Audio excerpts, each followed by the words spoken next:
Bonjour, je suis Marie Tyson, je suis analyste et formatrice en design humain et voici mon index ABC.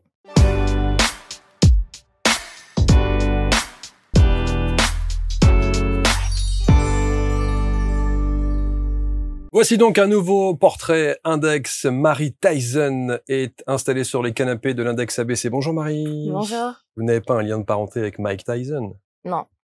Pas votre oncle, parce que je me suis dit, bon sinon... Mais il faut faire attention. Il faut faire attention quand même, parce que le garçon peut s'énerver très vite. Merci d'être avec nous, merci d'être là, merci d'être venu de votre sud natal, de Grasse. C'est là où vous exercez? C'est là où j'exerce, oui, même si j'exerce beaucoup en ligne. En ligne, ouais. Mais c'est là où j'ai mon bureau, je travaille de chez moi. Le design humain. Alors, est-ce que vous avez déjà entendu parler de cette discipline? Parce que, alors, je vais vous dire très honnêtement, moi, je ne connaissais pas le design humain, même si quand on approfondit la méthodologie et votre expertise, ça ressemble aussi à d'autres pratiques, comme la numérologie, peut-être. Alors, il y a peut-être des subtilités que vous allez nous expliquer. Si vous deviez donner une définition du design humain, vous diriez quoi? Alors, le design humain, c'est vraiment pour moi un outil pour apprendre à mieux se connaître. Et étant donné qu'on se base sur les informations de naissance, c'est-à-dire la date, l'heure et le lieu de naissance, eh bien, c'est un petit peu comme l'astrologie, en fait. Un peu comme un thème astral en astrologie. On accède à notre schéma corporel énergétique. Et puis, en fait, on peut faire le test gratuitement sur Internet. Moi, par exemple, vous allez sur mon site Internet, vous pouvez faire le test. Donc, n'importe quelle personne peut aller faire son test gratuitement. Et vous allez accéder notamment à des informations comme votre type énergétique. Il en existe 5. Donc, il y a les générateurs, les manifesteurs, les projecteurs, les réflecteurs, les générateurs manifesteurs aussi. Et tout un tas d'autres informations, en fait. Et vous êtes quoi? Moi, je suis manifesteur. Manifesteur. À autorité émotionnelle.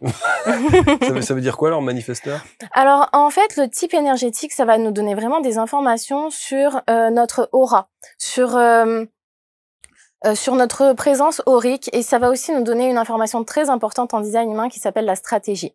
En fait, chaque type énergétique a, entre guillemets, une stratégie de vie. Et lorsqu'on respecte sa stratégie, les choses sont fluides, on rencontre peu de résistance dans nos passages à l'action, dans notre vie en général. Et à l'inverse, si on ne respecte pas cette stratégie, eh bien, on se rend compte que les choses sont plus compliquées et c'est un petit peu comme si la vie nous mettait de la résistance. Les amis, quelques secondes pour interrompre ce programme, juste pour vous donner une information importante. Vous connaissez sans doute la chaîne YouTube ABC Talk TV pour découvrir des thérapeutes, des accompagnants de vie, des coachs, des experts. Ils sont tous inspirants, ils partagent leur parcours évidemment et leurs connaissances. Et vous pouvez les retrouver également sur la plateforme dédiée que nous avons montée qui s'appelle l'Index ABC. C'est une sorte d'annuaire, gros annuaire pour sélectionner l'ensemble de ceux qui peuvent composer ces références. Et je parle de médiums, de kinésiologues, d'énergéticiens, d'hypnothérapeutes, des psychologues et bien d'autres. Vraiment, on a fait un panel très éclectique et j'ai vraiment souhaité vous aider à trouver celui ou celle qui pourrait correspondre à votre besoin du moment. Alors pour ça, je les ai tous interviewés, ils sont tous venus s'installer sur ce plateau et vous allez pouvoir donc les écouter, reconnaître leur parcours de vie inspirant, je le disais, sur une plateforme désormais, indexabc.fr. C'est assez... Parce qu'en fait, il y a un mélange de numérologie, d'astrologie et d'énéagramme. Un peu, non? Ouais, on pourrait dire. Alors, l'énéagramme, c'est vrai que c'est un test plus psychologique. Là, on se base vraiment... le design humain, en fait, c'est une synthèse de plusieurs disciplines. C'est ce qui fait que c'est aussi précis. Donc, il y a de l'astrologie, notamment. Il y a aussi le Yiking chinois, avec les 64 hexagrammes du Yiking chinois. De la génétique, de la physique quantique. Il y a de la kabbale aussi. Et puis, on utilise également les centres énergétiques, les chakras, les chakras indiens. Donc, voilà, c'est vraiment cette synthèse qui en fait cette précision. Alors, c'est assez passionnant et on va voir, avant de rentrer dans le vif du sujet et de voir comment est-ce que vous pratiquez, quels sont ceux et celles qui font appel à vos services, comment est-ce que vous en arrivez là? Et alors, la première chose qu'on lit sur votre fiche de production, c'est que pendant 20 ans, vous avez fait une psychanalyse? Pas pendant 20 ans, à partir de l'âge de 20 ans. C'est ça. Ouais, à l'âge de 20 ans, moi, en fait, à la base, je voulais être psychologue. Donc, mes parents, ils m'ont pas du tout guidée vers cette direction. Du coup, j'ai fait des études d'infirmière, mais mon objectif, j'ai toujours été passionnée de psychologie et de tout ce qui concerne les tréfonds de l'esprit humain en règle générale. Donc, je m'étais dit, si un jour je vais être psychologue, au moins, j'aurais fait ma psychanalyse. Donc, à 20 ans, j'ai décidé de faire une psychanalyse pour apprendre à mieux me connaître. Qui a duré combien de temps? Alors après, je dis psychanalyse, mais c'est plus une psychothérapie analytique, hein, parce qu'il n'y avait pas le concept de la psychanalyse, c'est vraiment très spécifique. Et ça a à peu près duré entre 10 et 15 ans, parce que j'ai fait des petites pauses. Tout ça. Oui, donc vous êtes allé en profondeur là pour le coup. Ouais, j'ai creusé. Et alors, moi, je suis toujours fasciné par ça. Qu'est-ce qu'on en retire? Est-ce que ça a été bénéfique, constructif, et éprouvant? Bénéfique, constructif, oui, absolument. Et en tout cas, surtout, moi, ça me passionnait, en fait, hein, parce que en me découvrant moi-même, automatiquement, ça me permettait d'apprendre à connaître aussi les autres. Et c'est quoi la phrase? On dit découvre-toi toi-même, tu connaîtras le monde et les cieux, je sais plus. Oui, ou aime-toi toi-même avant d'aimer les autres. Ouais, voilà, il y a plein de phrases comme ça. de ce style. Et mais je me suis rendu compte en découvrant le design humain que ça a aussi une particularité et que c'est parce que j'ai le centre G qui est non défini et qui fait que je suis en recherche permanente d'identité. Donc ça m'a apporté aussi des réponses et c'est comme si le design humain, il m'a provoqué aussi des prises de conscience beaucoup plus puissantes que, on va dire, plusieurs années de psychanalyse. Mais alors du coup, comment est-ce que on vous présente ce design humain? D'où sort-il dans votre parcours de vie? À quel moment vous découvrez cette pratique? Alors complètement par hasard. Hein. Donc moi enfin par hasard, non, pas vraiment. Bah non, peut-être que le hasard existe. Mais c'est vrai que moi je travaillais en tant qu'infirmière, donc on va dire dans le milieu actuel du soin. Mais j'ai toujours été un petit peu en désaccord avec le système de santé actuel, donc je cherchais mes réponses ailleurs. Donc j'ai exploré pas mal de médecine parallèle entre guillemets, en plus de la psychologie, la psychanalyse en règle générale. Et à force d'explorer, en fait, naturopathie, lithothérapie, je suis même allée voir un peu du côté du chamanisme, etc. Je suis tombée sur une vidéo YouTube sur le design humain, comme ça, parce qu'il y avait une youtubeuse que je suivais qui en a parlé. Génial. Et ça m'a directement intéressée. Et en fait, quand j'ai découvert cet outil, ça m'a vraiment fait un déclic. Et j'ai investigué à fond dessus. Je me suis très rapidement formée. Et c'est parti... C'est parti comme ça. Comment les gens réagissent quand vous demandez, quand ils vous posent la question de votre profession? Vous dites quoi? Vous dites que vous êtes formatrice en design humain? Alors, ça dépend des personnes. Si c'est des personnes qui sont du milieu, on va dire, du développement personnel et spirituel, je parle du design humain. Sinon, j'ai plus tendance à dire j'ai une entreprise de développement personnel. Si les personnes veulent en savoir plus, elles me demandent. Mais alors, effectivement, donc c'est un mélange, vous l'avez dit, c'est une synthèse qui associe en même temps l'astrologie, les chakras, l'astronomie, la génétique, c'est très complet. Combien de temps faut-il pour se former à cette pratique-là et commencer à la maîtriser? Alors, il y a beaucoup d'écoles différentes, entre guillemets. Moi, personnellement, je me suis formée avec une école entre guillemets officielle, mais c'est vrai que c'est comme, enfin, ce n'est pas un outil qui est reconnu par l'État, quoi qu'il en soit. Donc moi, je pense qu'on peut être formé autant en quelques semaines en apprenant, mais après la vraie formation, elle se fait en expérimentant. On dit aussi qu'il faut 7 ans avant un cycle complet de déconditionnement et que donc il faudrait pas normalement enseigner le design humain avant 7 ans. Mais voilà, ça c'est des phrases, on va dire, chacun a ses idées là-dessus. Moi, personnellement, je me suis formée et au bout de même pas un an, j'ai commencé à pratiquer. Et en fait, les choses, elles se sont faites d'elles-mêmes. Et sans avoir de notion d'astrologie, sans avoir de notion, rien de tout ça. L'astrologie, un petit peu, bien sûr, je m'y suis un petit peu intéressée, mais comme j'ai jamais vraiment approfondi la chose. Mais en fait, c'est comme ma pratique, elle s'est pas faite, c'est pas moi. Tout à coup, j'ai décidé, allez, j'arrête mon métier d'infirmière et je pratique. C'est tout simplement parce que quand j'apprenais le design humain, j'étais tellement passionnée que je partageais régulièrement sur les réseaux sociaux. Et en fait, les clients sont venus d'eux-mêmes. Alors à force d'en refuser et de dire non, mais c'est pas mon métier, j'ai décidé de me mettre à mon compte. Mais un soir comme ça, il était 23h30, j'étais en train de faire du babysitting. J'ai créé mon entreprise. Allez, on va voir ce que ça donne. Et le mois suivant, j'ai fait l'équivalent d'un SMIC en termes de chiffres. Et du coup, je me suis dit, mais comment ça se fait que ça marche comme ça? C'est possible. C'est extraordinaire. C'est ça. Et donc, j'ai pas repris mon travail d'infirmière. Ah oui, vous avez plaqué votre première... C'est ça, oui. Alors, moi, j'ai toujours travaillé un petit peu par intermittence en tant qu'infirmière parce que justement, c'était très énergivore pour moi. Donc, en général, tous les étés, pendant 3-4 mois, j'arrêtais, je travaillais avec les chevaux pour me ressourcer et je reprenais au mois d'octobre, généralement. Et en fait, c'est durant cette période-là que j'ai commencé vraiment à concrétiser le design humain et donc, j'ai pas repris en tant qu'infirmière. Je me suis dit, je reste là-dedans, ça me passionne, ça fonctionne, c'est fluide.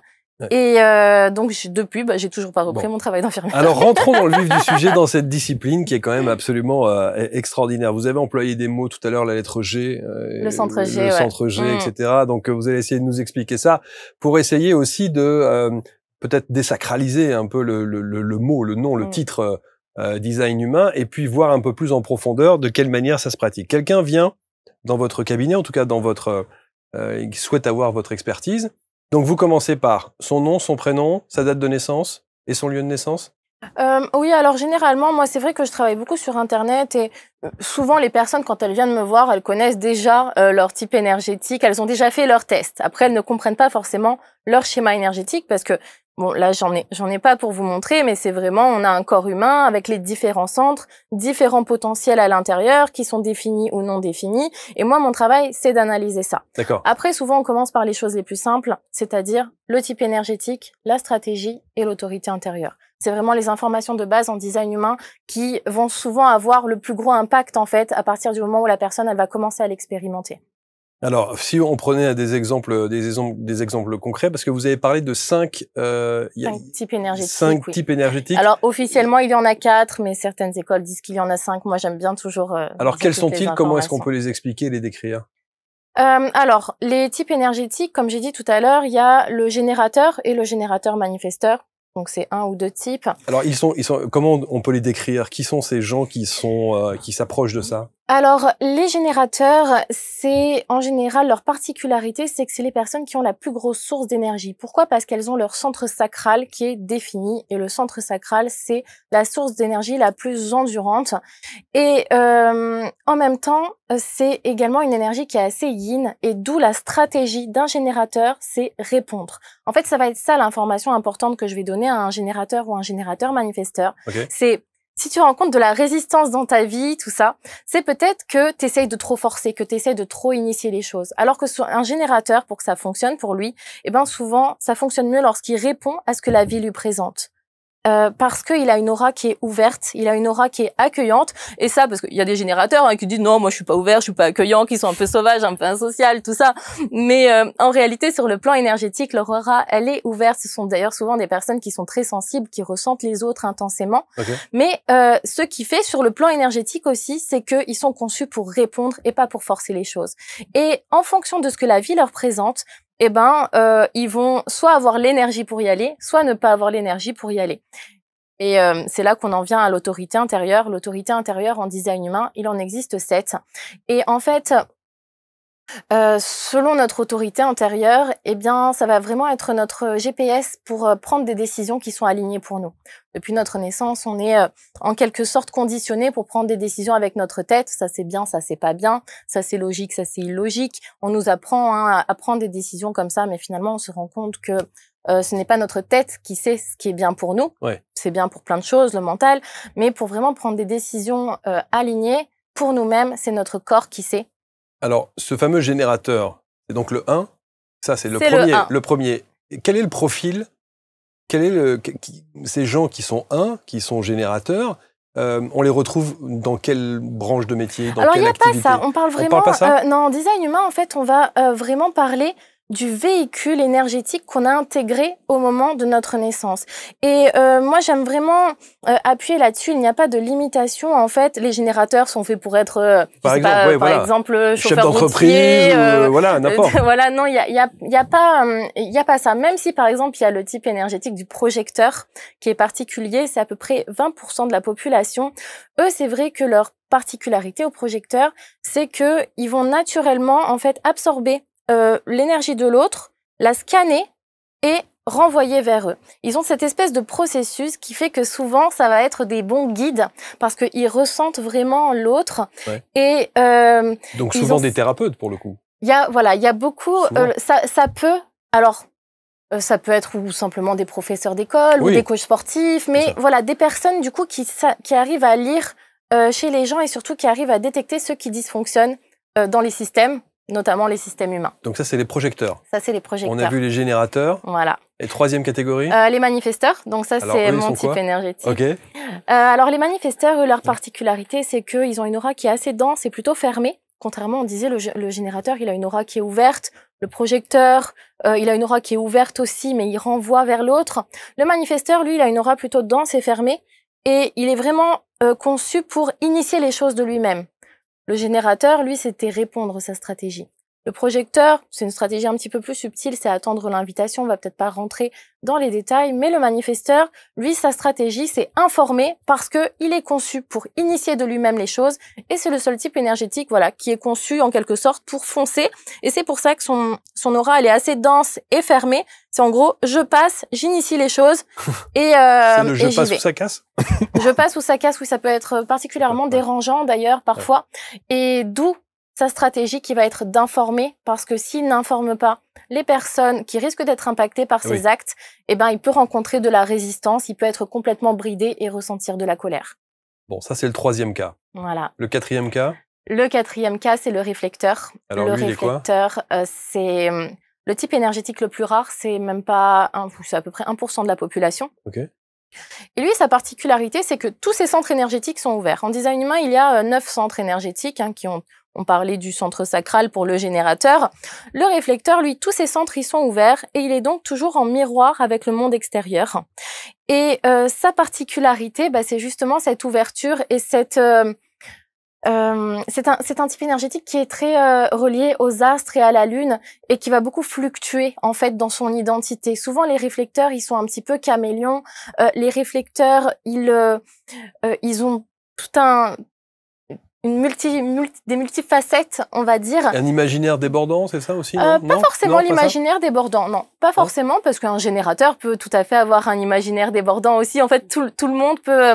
Là, on parle vraiment du fonctionnement énergétique. Et par exemple, la stratégie du réflecteur, c'est attendre un cycle lunaire avant de prendre une décision importante. Parce que, justement, vu qu'il est... ouvert et très en miroir avec le monde extérieur, il risque de prendre des décisions qui seraient OK pour, par exemple, la personne avec qui il est en train de parler, mais pas forcément OK pour lui, parce qu'il aura en quelque sorte reflété l'identité de l'autre. Et le fait d'attendre un cycle lunaire, ça lui permet justement de se connecter en fait vraiment à lui-même et de savoir quelles décisions sont bonnes à prendre pour lui. Alors, on parle pas d'attendre un cycle lunaire avant d'aller faire les courses ou avant d'aller aux toilettes, bien évidemment. Des grosses décisions de vie, par exemple. Les grosses décisions, pour moi, c'est par exemple un déménagement, un changement de travail, une rupture amoureuse, un long voyage, des choses qui vont avoir un impact énergétique dans le futur. Dernière catégorie?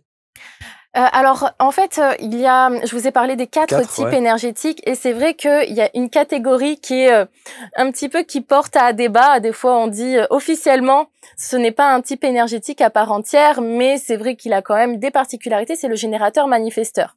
On pourrait dire c'est entre le générateur et le manifesteur. Les générateurs manifesteurs, c'est aussi des types énergétiques qui ont le centre sacral défini et qui ont une grande quantité d'énergie, à condition bien sûr qu'ils fassent des choses qui les font vibrer. Et pour le coup, eux, ce qui va les différencier du pur générateur, ça va être la rapidité d'action, ce côté multitâche. Souvent, les générateurs manifesteurs, c'est des multipassionnés. Ils vont commencer des choses, pas forcément les finir, avec une énergie débordante qui va les faire aller dans tout un tas de directions différentes. C'est fou parce qu'au fur et à mesure que vous parlez comme ça, on a toujours autour de nous des profils. Ouais. Et on se dit, ah, mais tiens, il est peut-être comme ça, il est peut-être comme ça. Une fois que l'on connaît ça, ça semble quand même, comme ça, quand vous en parlez, assez abstrait dans l'absolu. Qu'est-ce qu'on en fait de ce potentiel énergétique quand on connaît donc sa carte énergétique? Qu'est-ce qu'on fait de ça? Justement, moi, mon objectif vraiment, c'est de rendre le design humain concret et de rapidement en faire des pistes d'expérimentation pour fluidifier son existence.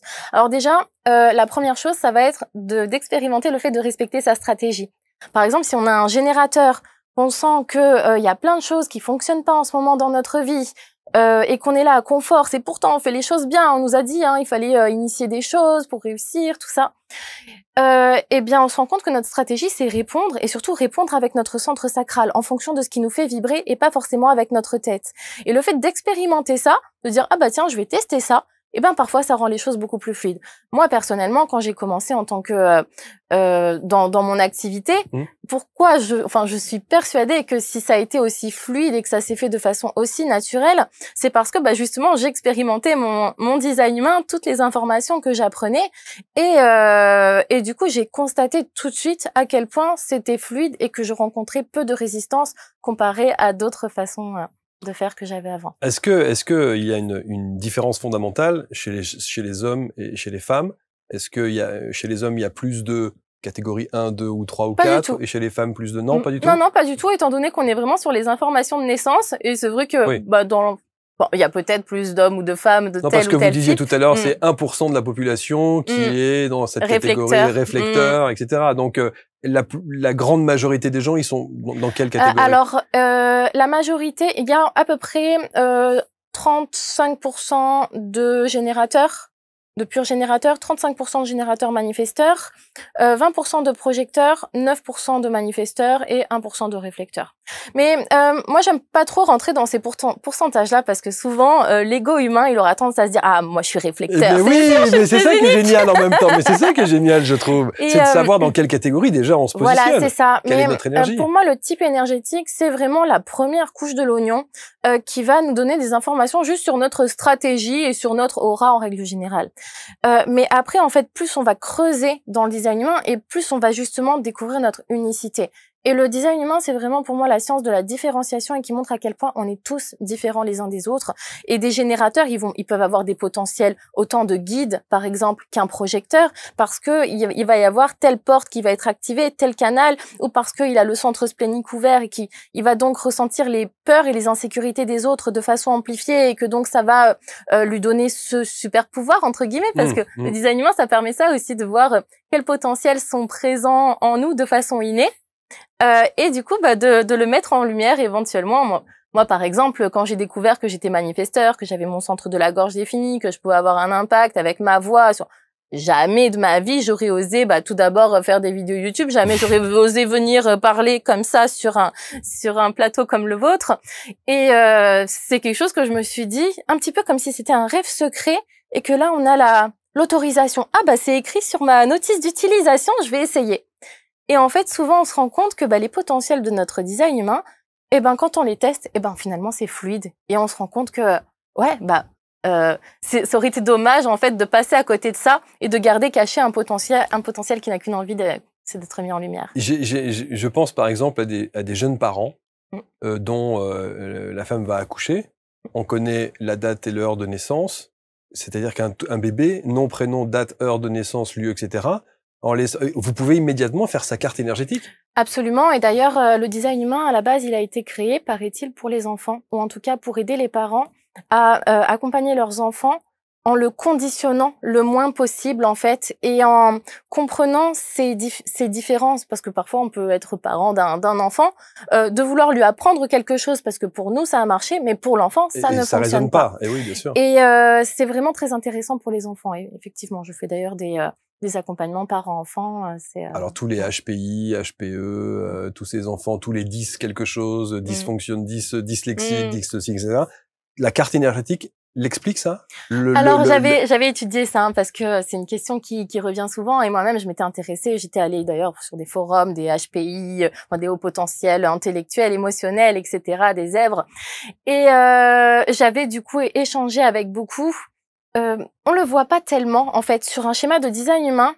Tout simplement, pourquoi? C'est parce que le design humain, il va nous expliquer comment ton cerveau fonctionne, mais pas sa qualité. Par exemple, ça va nous dire, toi, tu as un mental qui est actif et qui va produire de l'énergie de lui-même, qui va être tout le temps comme un petit vélo en train de réfléchir, mais ça va pas dire la façon dont tu réfléchis. Mais par contre, quelqu'un qui a le centre ajna ou le centre tête non défini, donc blanc, il va être en miroir par rapport au monde extérieur et il va amplifier. Et moi, j'avais vu une chose qui m'avait vraiment intéressée, c'était une famille de haut potentiel intellectuel. Je dis ça, c'était parce que c'était vraiment en lien avec le quotient intellectuel. Je suis pas une pro là-dedans, donc peut-être que je dis des maladresses.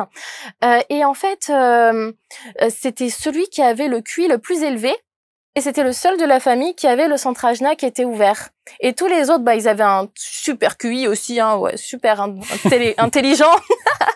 Et ils avaient leur centre ajna qui était défini. Et c'est comme si lui, il avait son centre ajna ouvert et donc il avait amplifié encore plus le quotient intellectuel des membres de sa famille. J'avais trouvé ça rigolo pour l'anecdote. Alors ça veut dire que quand je reviens sur l'histoire des parents avec les bébés, pour définir leur carte énergétique, j'appelle ça comme ça, dans le design humain, ça veut dire que on peut presque aller influencer l'éducation que les parents vont donner à cet enfant, une fois qu'ils ont la notion de sa carte énergétique, ils savent ce qu'il faut ou ne pas faire. Ils savent comment cet enfant va réagir, ses émotions et son comportement. Voilà, en fait, ça va donner des informations effectivement. Si par exemple, on peut voir si l'enfant ressent nos émotions de façon amplifiée ou s'il génère lui-même des émotions. Ça nous donne ce genre d'informations. Après, moi, je reste quand même très prudente.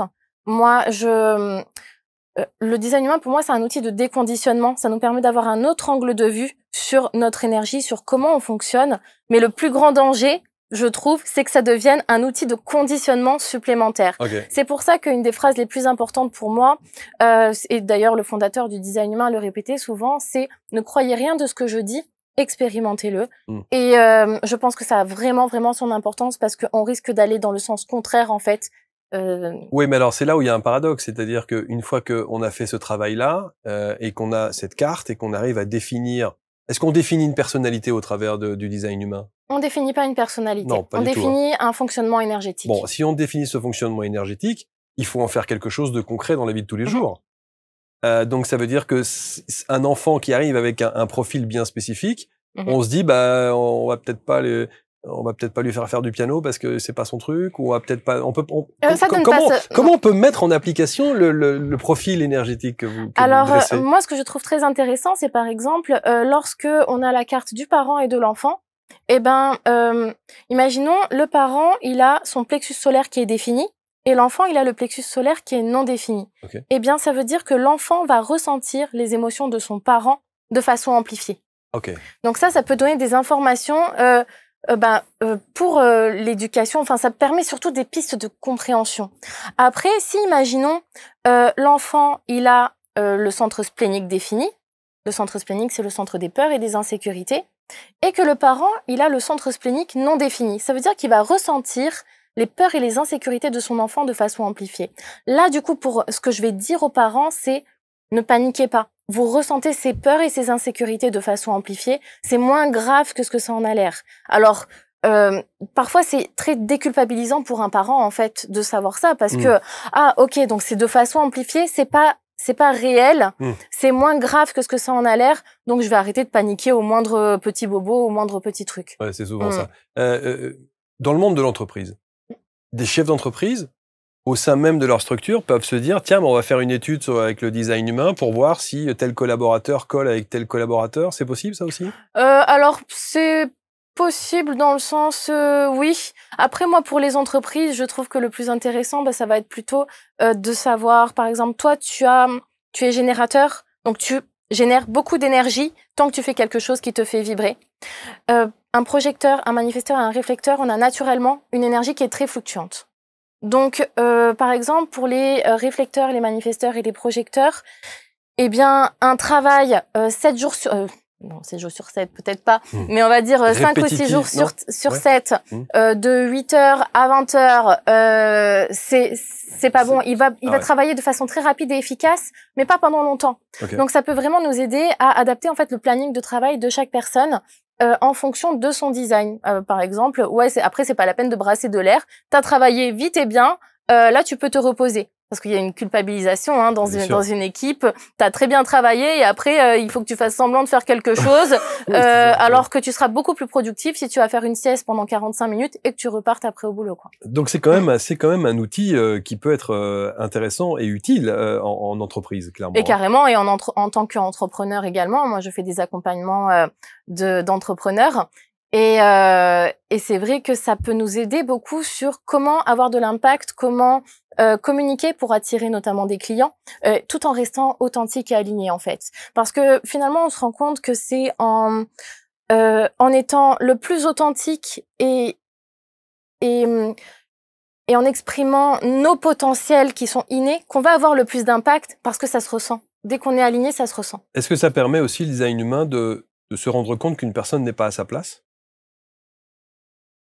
Exemple du chef d'entreprise qui, en fait, il n'a pas l'énergie nécessaire pour manager, il n'a pas d'énergie, ou en tout cas, peut-être le secteur dans lequel il se trouve ne correspond pas à son énergie. Absolument. C'est possible, ça? Absolument, c'est possible, mais c'est pas à moi de dire à la personne, tu n'es pas à sa place. C'est à elle, une fois qu'elle connaît son design humain, qu'elle apprend à écouter son autorité intérieure, là, peut-être qu'elle peut se rendre compte, ah, finalement, je ne suis pas à ma place. Mais c'est jamais quelqu'un d'extérieur qui doit dire ça. Ouais. Parce que ça peut secouer pour le coup. Oui, carrément, mais c'est justement, c'est pas mon rôle. Mon rôle, moi, ça va être de t'apprendre à toi. Et on peut pas savoir de toute façon. De l'extérieur, on peut pas dire toi t'es aligné, toi t'es pas aligné à ton design. C'est vraiment à la personne qui va y avoir des prises de conscience. C'est très très étonnant comme pratique parce que d'abord je trouve ça absolument passionnant et étonnant parce que on a parfois le sentiment, alors là évidemment on survole, mais on a parfois le sentiment dans la démonstration que vous nous faites là que c'est très abstrait. C'est-à-dire que on se dit, moi je me dis encore, si on fait cette carte énergétique, qu'est-ce que je vais en faire derrière? À quoi ça sert? À quoi ça va me servir dans ma vie de tous les jours? Vous voyez ce que je veux dire? Qu'est-ce qu'on peut répondre à ça? Ça va t'apprendre à... Concrètement, je vais donner des exemples, parce que bon, on a la stratégie pour que les choses soient plus fluides, mais aussi à prendre des bonnes décisions. Là, on parle de l'autorité intérieure. En gros, il existe cette autorité intérieure, mais par exemple, si tu as une autorité émotionnelle, eh ben, ça veut dire que tu es conçu pour attendre que la vague passe avant de prendre des décisions. Alors que, à l'inverse, si tu as une autorité splénique, tu es fait pour prendre des décisions dans l'instant présent. Okay. Et rien que ça, c'est très concret. Et maintenant, tu sais que si tu as une autorité émotionnelle, peut-être que la prochaine fois que j'aurai une décision à prendre, il vaut mieux que j'attende quelques jours, voilà. On laisse passer les vagues. Bon, il y a beaucoup. Après, il y a d'autres techniques également. Et à l'inverse, si j'ai une autorité splénique, eh ben, il faut que je fasse confiance à mon instinct et que je prenne les décisions maintenant. Très intéressant. Et il y a plein de techniques comme ça, en fait, qu'on découvre grâce au design humain, qu'on peut ensuite mettre dans la pratique. La plupart des gens qui vous consultent aujourd'hui, ils viennent pourquoi? Alors, déjà, j'ai beaucoup de personnes qui sont déjà dans le monde du développement personnel et qui sont donc dans cette quête d'identité. J'ai beaucoup d'entrepreneurs pour développer leur activité. J'ai beaucoup de parents pour améliorer leur relation et mieux comprendre leur enfant. C'est vrai que moi, ce que j'apporte, c'est vraiment cet angle de vue du design humain, mais sur plein de tous les domaines personnels, professionnels. J'en ai beaucoup. Alors ça, c'est le grand truc aussi, découvrir ma mission de vie.